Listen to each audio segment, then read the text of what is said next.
अयोध्या की स्थापना किसने की थी, जानिए। भारत की प्राचीन नगरियों में से एक अयोध्या को हिंदू पौराणिक इतिहास में पवित्र सप्तपुरियों में अयोध्या, मथुरा, माया, हरिद्वार, काशी, कांची, अवंतिका, उज्जैनी और द्वारका में शामिल किया गया है। अयोध्या को अथर्ववेद में ईश्वर का नगर बताया गया है और इसकी संपन्नता की तुलना स्वर्ग से की गई है।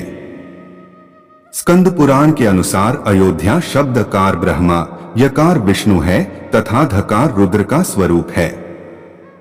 अयोध्या में कई महान योद्धा, ऋषिमुनि और अवतारी पुरुष हो चुके हैं। भगवान राम ने भी यहीं जन्म लिया था। जैन मत के अनुसार यहां आदिनाथ सहित 5 तीर्थंकरों का जन्म हुआ था। अयोध्या की गणना भारत की प्राचीन सप्तपुरियों में प्रथम स्थान पर की गई है। जैन परंपरा के अनुसार भी 24 तीर्थंकरों में से 22 इक्ष्वाकु वंश के थे। इन 24 तीर्थंकरों में से भी सर्वप्रथम तीर्थंकर आदिनाथ ऋषभदेव जी के साथ 4 अन्य तीर्थंकरों का जन्मस्थान भी अयोध्या ही है। बौद्ध मान्यताओं के अनुसार बुद्ध देव ने अयोध्या अथवा साकेत में 16 वर्षों तक निवास किया था। सरयू नदी के तट पर बसे इस नगर की रामायण अनुसार विवस्वान सूर्य के पुत्र वैवस्वत मनु महाराज द्वारा स्थापना की गई थी। माथुरों के इतिहास के अनुसार वैवस्वत मनु लगभग 6673 ईसा पूर्व हुए थे। ब्रह्मा जी के पुत्र मरीचि से कश्यप का जन्म हुआ। कश्यप से विवस्वान और विवस्वान के पुत्र वैवस्वत मनु थे। वैवस्वत मनु के 10 पुत्र इल, इक्ष्वाकु, कुशनाम, अरिष्ट, धृष्ट, नरिष्यंत, करुष, महाबली, शर्याति और पृषद थे। इसमें इक्ष्वाकु कुल का ही ज्यादा विस्तार हुआ। इक्ष्वाकु कुल में कई महान प्रतापी राजा, ऋषि, अरिहंत और भगवान हुए हैं। इक्ष्वाकु कुल में ही आगे चलकर प्रभु श्री राम हुए। अयोध्या पर महाभारत काल तक इसी वंश के लोगों का शासन रहा। पौराणिक कथाओं के अनुसार ब्रह्मा से जब मनु ने अपने लिए एक नगर के निर्माण की बात कही तो वे उन्हें विष्णु जी के पास ले गए। विष्णु जी ने उन्हें साकेत धाम में एक उपयुक्त स्थान बताया। विष्णु जी ने इस नगरी को बसाने के लिए ब्रह्मा तथा मनु के साथ देवशिल्पी विश्वकर्मा को भेज दिया। इसके अलावा अपने रामावतार के लिए उपयुक्त स्थान ढूंढने के लिए महर्षि वशिष्ठ को भी उनके साथ भेजा। मान्यता है कि वशिष्ठ द्वारा सरयू नदी के तट पर लीला भूमि का चयन किया गया, जहां विश्वकर्मा ने नगर का निर्माण किया। स्कंद पुराण के अनुसार अयोध्या भगवान विष्णु के चक्र पर विराजमान है। अयोध्या पर किसने किया शासन? उत्तर भारत के तमाम हिस्सों में जैसे कौशल, कपिलवस्तु, वैशाली और मिथिला आदि में अयोध्या के इक्ष्वाकु वंश के शासकों ने ही राज्य कायम किए थे। अयोध्या और प्रतिष्ठानपुर, झूसी के इतिहास का उद्गम ब्रह्मा जी के मानस पुत्र मनु से ही संबद्ध है। जैसे प्रतिष्ठानपुर और यहाँ के चंद्रवंशी शासकों की स्थापना मनु के पुत्र ऐल से जुड़ी है, जिसे शिव के श्राप ने इला बना दिया था। उसी प्रकार अयोध्या और उसका सूर्यवंश मनु के पुत्र इक्ष्वाकु से प्रारंभ हुआ। भगवान श्री राम के बाद लव ने श्रावस्ती बसाई और इसका स्वतंत्र उल्लेख अगले 800 वर्षों तक मिलता है। कहते हैं कि भगवान श्री राम के पुत्र कुश ने एक बार पुनः राजधानी अयोध्या का पुनर्निर्माण कराया था। इसके बाद सूर्यवंश की अगली 44 पीढ़ियों तक इसका अस्तित्व बरकरार रहा। रामचंद्र से लेकर द्वापरकालीन महाभारत और उसके बहुत बाद तक हमें अयोध्या के सूर्यवंशी इक्ष्वाकुओं के उल्लेख मिलते हैं। इस वंश का बृहद्रथ अभिमन्यु के हाथों महाभारत के युद्ध में मारा गया था। महाभारत के युद्ध के बाद अयोध्या उजड़ सी गई, लेकिन उस दौर में भी श्री राम जन्मभूमि का अस्तित्व सुरक्षित था, जो लगभग 14वीं सदी तक बरकरार रहा।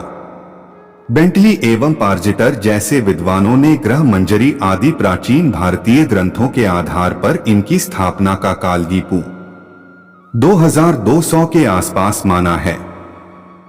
इस वंश में राजा रामचंद्र जी के पिता दशरथ 63वें शासक हैं। बृहद्रथ के कई काल बाद यह नगर मगध के मौर्यों से लेकर गुप्तों और कन्नौज के शासकों के अधीन रहा। अंत में यहाँ महमूद गजनी के भांजे सैयद सालार ने तुर्क शासन की स्थापना की। वो बहराइच में 1033 में मारा गया था। उसके बाद तैमूर के पश्चात जब जौनपुर में शकों का राज्य स्थापित हुआ तो अयोध्या शर्कियों के अधीन हो गया।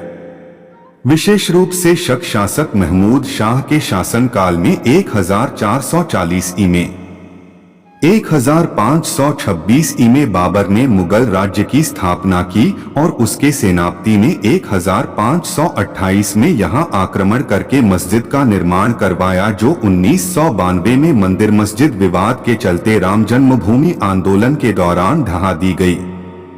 अयोध्या रघुवंशी राजाओं की बहुत पुरानी राजधानी थी। पहले यह कौशल जनपद की राजधानी थी। प्राचीन उल्लेखों के अनुसार तब इसका क्षेत्रफल 96 वर्ग मील था। वाल्मीकि रामायण के 5वें सर्ग में अयोध्यापुरी का वर्णन विस्तार से किया गया है। वाल्मीकि कृत रामायण के बालकांड में उल्लेख मिलता है कि अयोध्या 12 योजन लंबी और 3 योजन चौड़ी थी। 7वीं सदी के चीनी यात्री ह्वेन सांग ने इसे पिकोसिया संबोधित किया है। उसके अनुसार इसकी परिधि 16 लीटर 1 चीनी ली बराबर है 1/6 मील के थी। संभवतः उसने बौद्ध अनुयायियों के हिस्से को ही इस आयाम में सम्मिलित किया हो। आईन अकबरी के अनुसार इस नगर की लंबाई 148 कोस तथा चौड़ाई 32 कोस मानी गई है। कोसल नाम मुदित स्फीतो जनपदों महा निविष्ट सरयुतीरे प्रभुत धनधान्यवान 1 मई 2005 अर्थात सरयू नदी के तट पर संतुष्ट जनों से पूर्ण धनधान्य से भरा पूरा उत्तरोत्तर उन्नति को प्राप्त कोसल नामक एक बड़ा देश था। इसी देश में मनुष्यों के आदि राजा प्रसिद्ध महाराज मनु की बसाई हुई तथा तीनों लोकों में विख्यात अयोध्या नामक एक नगरी थी। 1 मई 2006 नगर की लंबाई, चौड़ाई और सड़कों के बारे में महर्षि वाल्मीकि लिखते हैं, यह महापुरी 12 योजन 96 मील चौड़ी थी। इस नगरी में सुंदर, लंबी और चौड़ी सड़कें थीं। 1 मई 2007 नगर की भीतरी संरचना। वाल्मीकि जी अयोध्या की सड़कों की सफाई और सुंदरता के बारे में लिखते हैं, वह पूरी चारों ओर फैली हुई बड़ी बड़ी सड़कों से सुशोभित थी। सड़कों पर नित्य जल छिड़का जाता था और फूल बिछाए जाते थे। इंद्र की अमरावती की तरह महाराज दशरथ ने उस पुरी को सजाया था।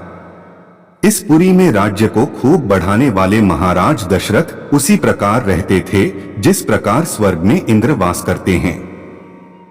1589 महर्षि आगे लिखते हैं, इस पुरी में बड़े बड़े तोरण द्वार, सुंदर बाजार और नगरी की रक्षा के लिए चतुर शिल्पियों द्वारा बनाए हुए सब प्रकार के यंत्र और शस्त्र रखे हुए थे। उसमें सूत मागध बंदीजन भी रहते थे। वहां के निवासी अतुल धन संपन्न थे। उसमें बड़ी बड़ी ऊंची अटारियों वाले मकान जो ध्वजापताकाओं से शोभित थे और परकोटे की दीवालों पर सैकड़ों तोपें चढ़ी हुई थीं।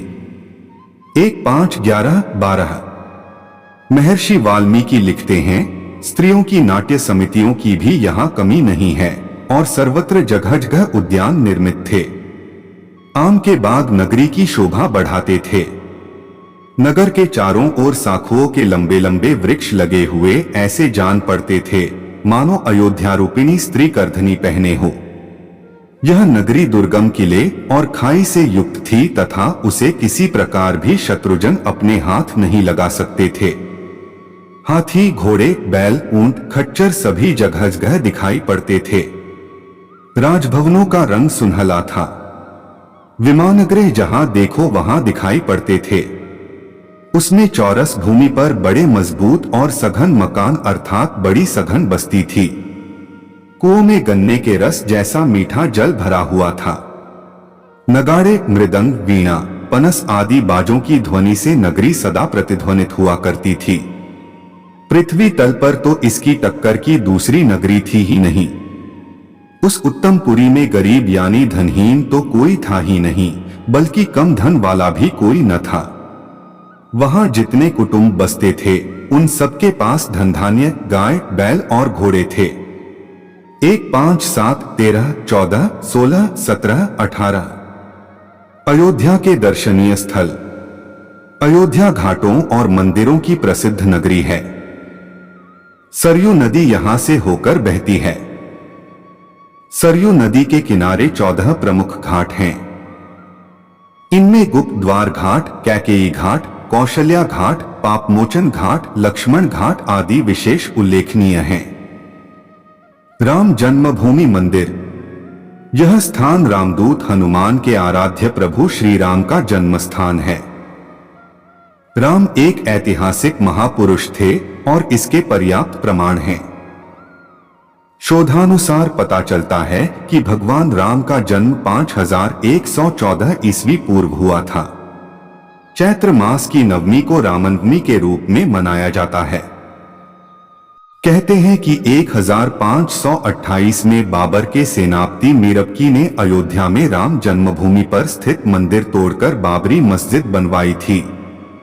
दोस्तों, वीडियो अच्छा लगा हो तो वीडियो को लाइक और शेयर करें और ऐसे ही वीडियो देखने के लिए हमारे चैनल को जरूर सब्सक्राइब कर ले। धन्यवाद।